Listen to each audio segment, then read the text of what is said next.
Hey folks, welcome back to Hot Tub Beer Review. Today we are going to Devil's Backbone Brewing, and we are going to try their Naughty or Nice IPA. It's out of Lexington, Virginia.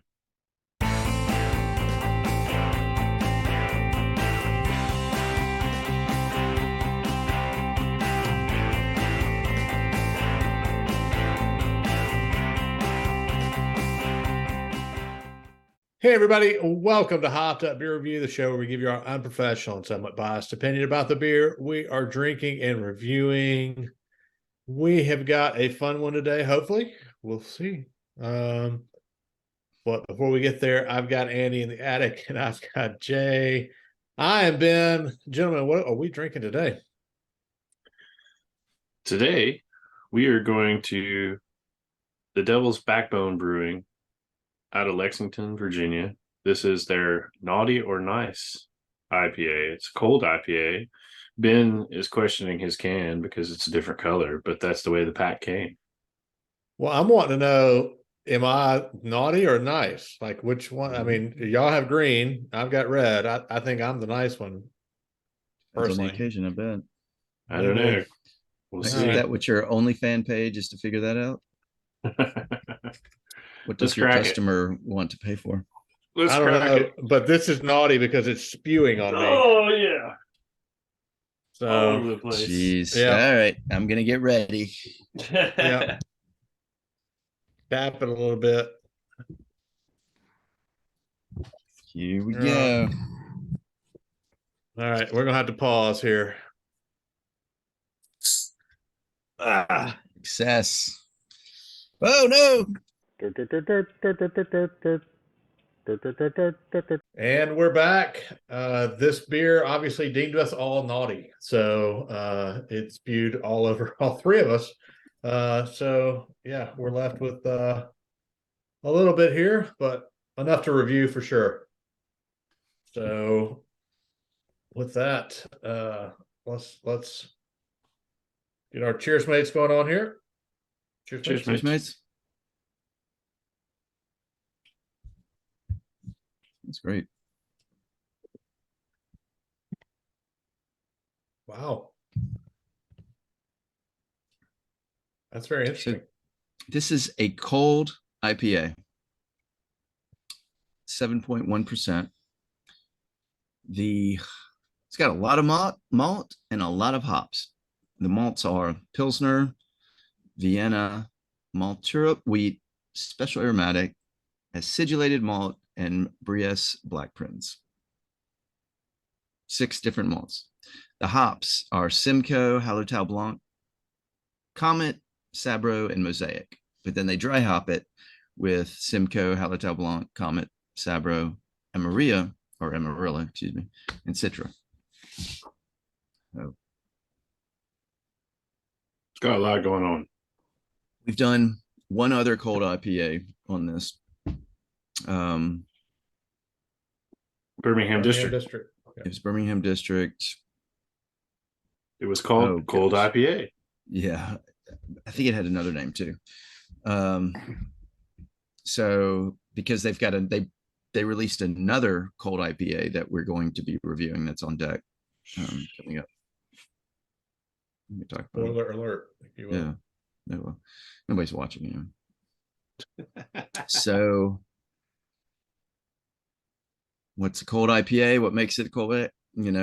Not a lager. Well, they use either lager yeast or a combo of lager and ale yeast.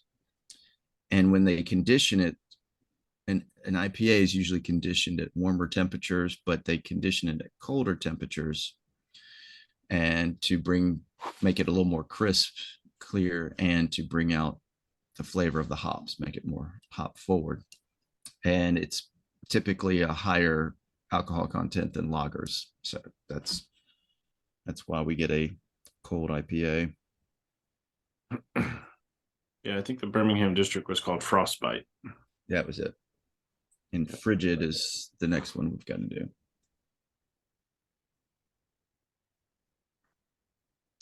So, Devil's Backbone Brewing Company.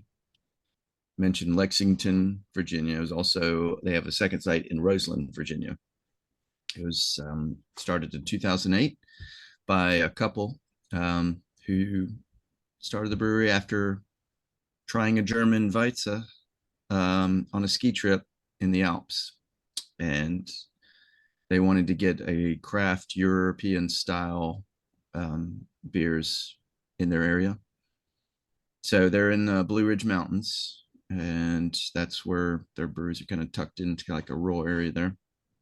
At least the Roseland one is.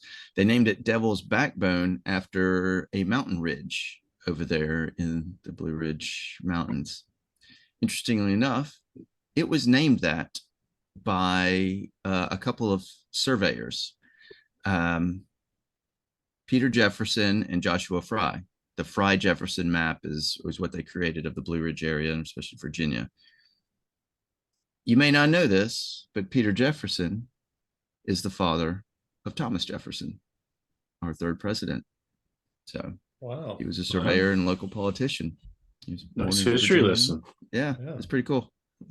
Very cool. So technically, Devil's Backbone is a macro brewery. They can no longer be use the craft brewery moniker because in 2016 they were acquired by Anheuser-Busch. Now, and that's to aid in their distribution and all.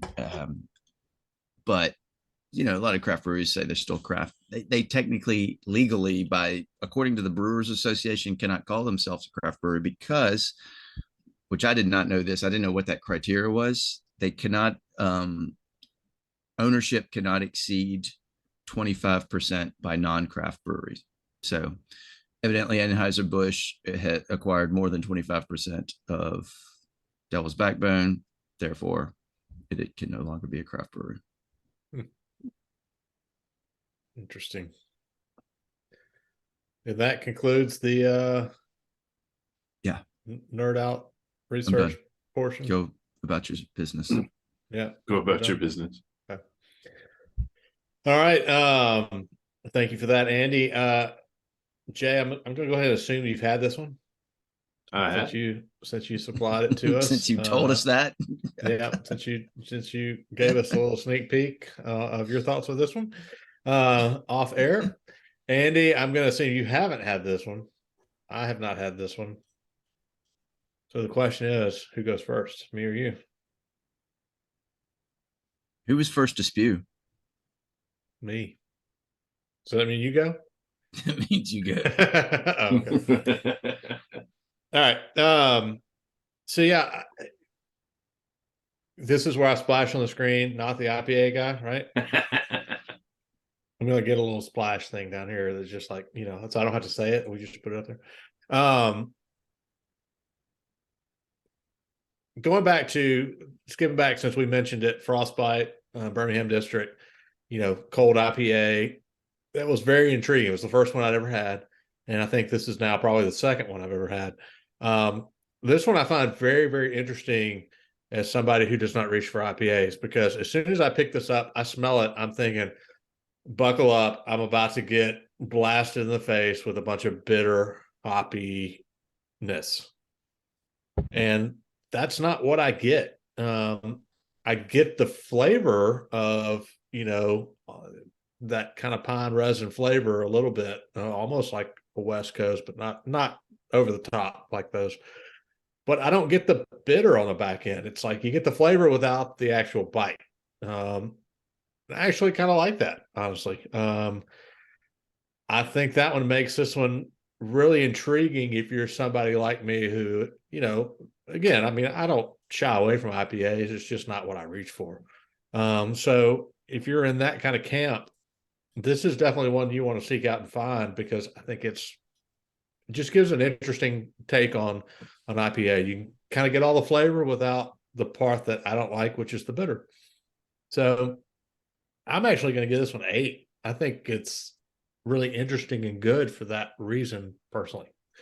If you're somebody who likes the bitter, then maybe you're not going to give it as high of a score. Or, you know, I guess we'll leave it to these guys because, they like it a little better than I do. As my chair flips back. But again, I guess it's just another part of being naughty here. So 8 for me. Ben, you're being nice to them. I think the surprise you got was from the dry hopping that helps to reduce the bitter flavor. It gets that aromatic, because you smell it and you're like, oh, okay, I can smell hops and it's going to come through. And this is it's crisp compared to other IPAs. It's got a little that little good. I mean, it's got a good aroma, and you expect, like you said, you expect to get a little slap of bitter, but it doesn't hit you, and so it was nice. So it really, I guess, highlights the hops. There's a bunch of them in there, and for the amount of malt that they put in there, you don't get a lot of malt taste out of it. No. It's kind of like, it's fun. It's like I think this might be my third cold IPA to ever have. So I'm just like, I want to try more because I haven't had enough to say, okay, is this a good cold IPA or is it a bad cold IPA? Is there, is it all just based on the palate? So I like it. I'd drink it again. And I'm going to give it a 7.5. It's just fun. It's crisp, refreshing, and flavorful. Yeah, I mean, if the cold IPA process gets rid of all the bitter, I'm for it. I think we should do all IPAs that way. Personally, let's just get You're rid going to of move all from the hazies bitter. and the New Englands to Let's the colds. just all colds are, my new favorite. What do you think, Jeff? I think it's interesting the comparisons you two made. Obviously, Ben, I agree with both you and Andy. I haven't had a whole lot of truly what I've heard or defined as cold IPAs, maybe half a dozen or less. But I have had a lot of the where you get into those double dry hopped IPAs, and I've always been a huge fan of those. I mean, Other Half has kind of perfected some of that, and everything you basically see that comes out of them is almost double dry hopped in a lot of ways. This one, I struggle a little bit with because it has so much in it and so much going on from the hop side. It's kind of indistinguishable to know which hops are which, or which flavor is dominating the flavor profile. I like it, but I'm struggling with the difference between the cold IPAs, the double dry hops. How do you differentiate and get into these and understand the way that Andy's told me the methods of madness that they do for these? For me, it's a 7. It leaves me wanting more out of it for some reason. I don't know. Maybe it's because I'm trying to compare it, I guess, more towards the double dry hop versus the cold. So I understand that. I mean, because I want bitter, I want pine, I want resin. You're IPA, and yeah, I can totally understand where you're coming from on this one. Whereas, Yeah, I mean, it's just a little.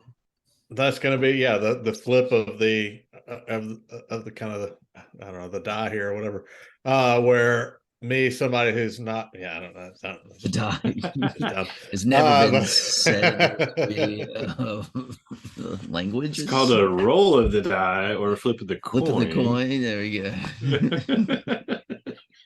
Stop making flip of the die a thing, Ben. I'm hashtag flip of the die here on this particular video. There we go. But where me on the scale of the IPAs is I'm kind of down here and Jay's way up here. That's obviously flipped on this one in the sense that I like it for the reasons he doesn't, which hopefully our viewer finds value in that information based on our other reviews of IPAs. And to be fair, Andy's always the middle of the road between all of us. I mean, so it's ironic that you're 8, I'm 7, he's 7.5. I mean, it's spot on. Yep. That is going to give us a 7.5 for the Naughty or Nice Cold IPA out of Devil's Backbone. somewhere in Virginia. I don't remember off Lexington. the top of my head. Lexington. Thank Roseland. you, Jay. And Roseland. So there we go. Maybe that's why I didn't remember. But anyway, this one kind of turns that bitter on its head and presents it like it's going to be there, but it doesn't really give it to you. So some of us like that. Some of us, prefer other. All that being said, definitely one, check it out. Let us know what you think. Be sure to like, subscribe, and also cheers that notification bell. Check us out on social media. Links are below. Come say hey in Discord. Link is below. And you will find us there, as well as some other people in our little Hopped Up Beer Review community that are all talking about beer and maybe a few other things. With that, I've got Andy in the attic here and Jay. Appreciate you guys checking out this video. Cheers, mates. Cheers, mates. Cheers, mates.